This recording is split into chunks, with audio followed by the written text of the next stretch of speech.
حكايتنا النهاردة مليانة إثارة ومغامرة وغموض، ونهايتها عجيبة جدا. فلو لسه ما اشتركتوش في القناة، اشتركوا بسرعة وتعالوا نبدأ الحكاية. وحكايتنا بتبدأ مع بنت اسمها هان، ودي بتبقى مجنونة بمواقع التواصل الاجتماعي وتحديدا اليوتيوب، وبتحاول تجرب كل الأفكار علشان تعمل محتوى تقدمه على اليوتيوب، ولكن للأسف بتفشل في كل الأفكار اللي بتقدمها، سواء بقى كان اللي بتقدمه ده محتوى أكل ولا غناء ولا رياضة. في النهاية بتفشل في كل المحتويات اللي بتقدمها، وفجأة الحظ بيلعب معاها وبتبدأ تقدم أفكار حوالين الموضة، وبالفعل بيبدأ يدخل عندها متابعين كتير وبيزيدوا شوية بشوية، وبنشوفها وهي بتحتفل بعيد ميلادها والمتابعين بتوعها بيحتفلوا معاها، وبتروح تشتري عربية كاديلاك زي بتاعت باباها بالظبط علشان ترجع ذكرياتها مع باباها. وبنشوف طول الوقت احتفالاتها بالجمهور اللي بيزيد عندها شوية بشوية لحد ما بتوصل بالفعل لأنها بتكون نجمة يوتيوب، وبتبقى هي وشريكها في العربية رايحين على حفلة هتقدمها، وفجأة بيتصل بيها مدير شركة MSI علشان يتفق معاها على شغل، فبتحاول تخبي عن شريكها وبتتفق معاه في السر، وبالفعل بيتم الاتفاق بينهم على انها هتروح له تقدم عنده حفلة ب 350 ألف دولار. وبالفعل بتوصل لمقر الشركة وبتقابل مديرتها، وفي الوقت ده مساعد مديرة الشركة بيقول لها ان واحدة من القنوات الكبيرة جدا اتأخرت عن ميعادها والحفلة هتبدأ بالفعل، وده هيبقى خطر بالنسبة لهم. فهان بتقول لها طب ايه رأيك انا اخد حصريا بث الحفلة دي في مقابل اني اديكي 50% من الارباح، وده هيغطي كل الخسائر بتاعتك، وكمان هيخليكي تقدري تدفعي تعويضات للقنوات اللي انت متفقة معاها. وبعد ما بتمشي مديرة الشركة بنعرف انها متفقة مع المساعد بتاعها ان هو اللي يعطل القناة ويقول انها ما جاتش في ميعادها علشان هي تاخد الحقوق الحصرية، وبنعرف ان ده واحد من اساليبها الملتوية اللي بتستخدمها في الشغل بتاعها. وهي داخلة تقدم الحفلة بتظهر معانا سيدة بتوقفها في الطريق وبتتكلم معاها وبتقول لها انها محققة شرطة، وبتديها الكارت بتاعها وبتقول لها انها محتاجاها علشان تحيي حفل خيري وما تردش عليها دلوقتي لو مش فاضية وممكن ترد عليها في وقت تاني. وبالفعل بتبدأ هان البث وبتبدأ تتكلم عن المنتجات التجميل اللي موجودة واللي بتعرض ليها، وفجأة المساعد بتاعها بينبهها ان بنت منافسة ليها بدأت تدخل على البث المباشر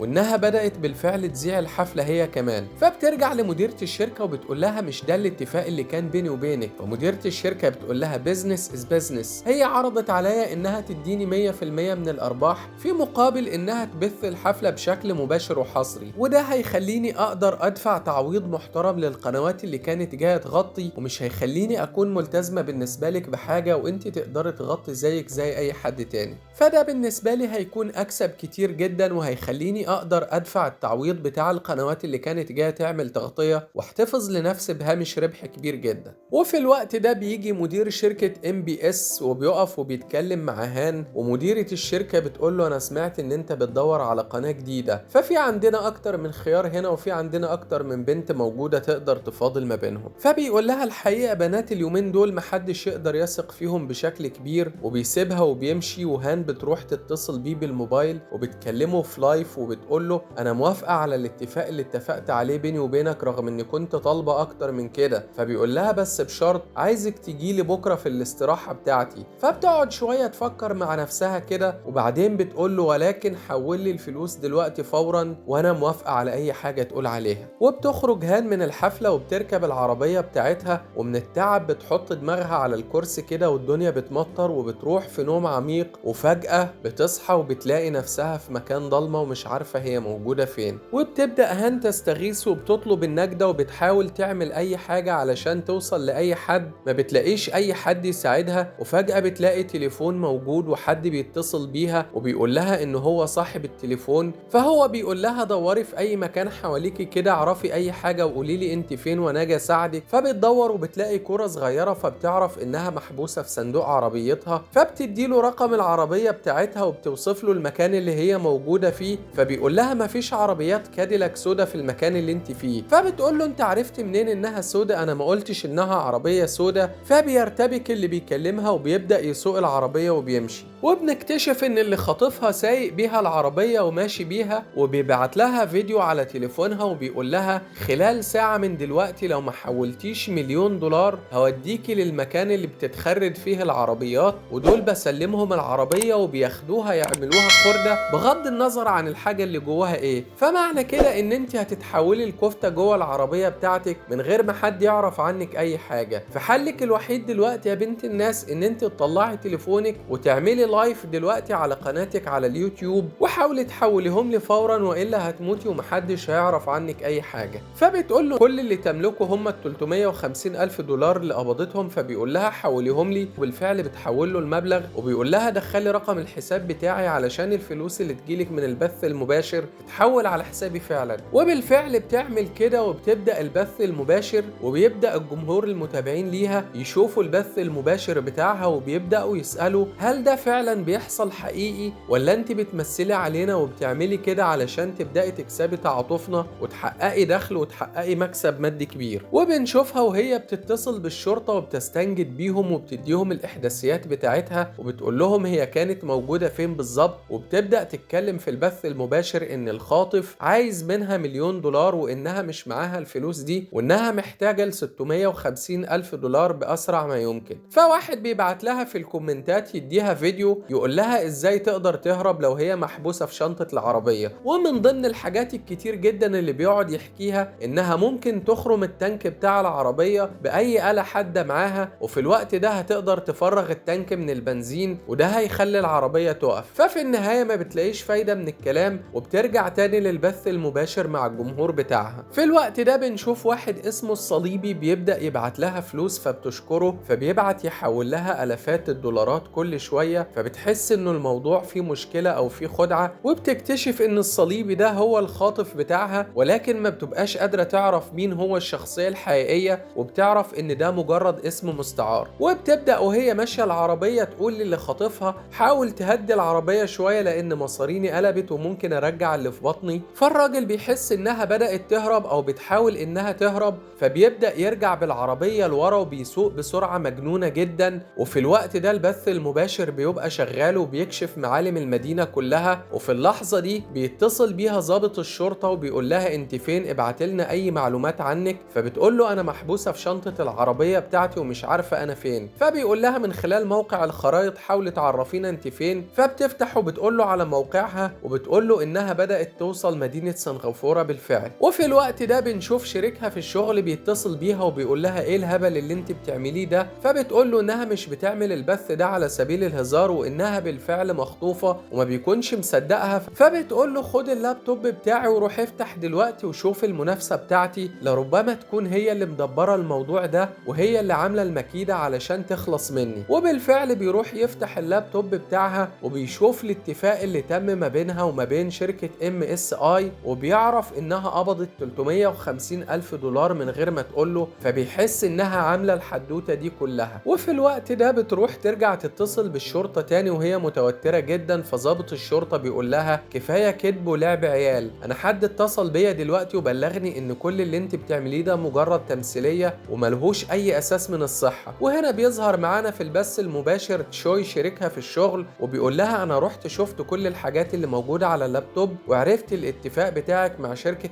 MSI وعرفت ان انت كدابة وبتدعي كل اللي بيحصل معاكي ده وانه مش حقيقي. وبيوريها اللابتوب وبيقول لها انا عرفت ان كل الكلام ده كذب واحتيال، ويكفي ان انت رحتي تعملي ده من ورايا ومرضتيش تعرفيني انك كسبت $350,000. وبيروح قافل البث معاها. في الوقت ده بنشوف ضابط الشرطة اللي قابلتها في الحفلة واديتها التليفون بتاعها وهي بتكلمها وبتقول لها انا وراكي وهدافع عنك وهنقذك ما تقلقيش من اي حاجة. وبالفعل بنشوفها سايقة وراها وهي بتحاول تطمنها وبتقول لها اهم حاجة حاولي تتنفسي كويس وما تقلقيش وانا هنقذك مهما كلفني الامر. وفي الوقت ده محققة الشرطة بتلاقي العربية وبتعرف مكان البنت فين وبتبدأ تطارد الخاطف وبتجري وراه في الشوارع، ولما بتمسكه بتوقفه في الشارع وبتفتح شنطة العربية بتكتشف انه واحد تاني غيره وان مش هي دي العربية اللي فيها البنت. وبعد الوقت ده البنت بتتكلم للجمهور بتاعها والبث بيكون لسه شغال وبتكون بتحاول تكتشف مين هو صليبي ده اللي بيبعت لها اللي مش عارفة مين شخصيته، ولكن بتحاول تقارن بين الرسائل بتاعته ورسائل تانية كانت جاية لها فبتكتشف انه هو فعلا مدير شركة MSI،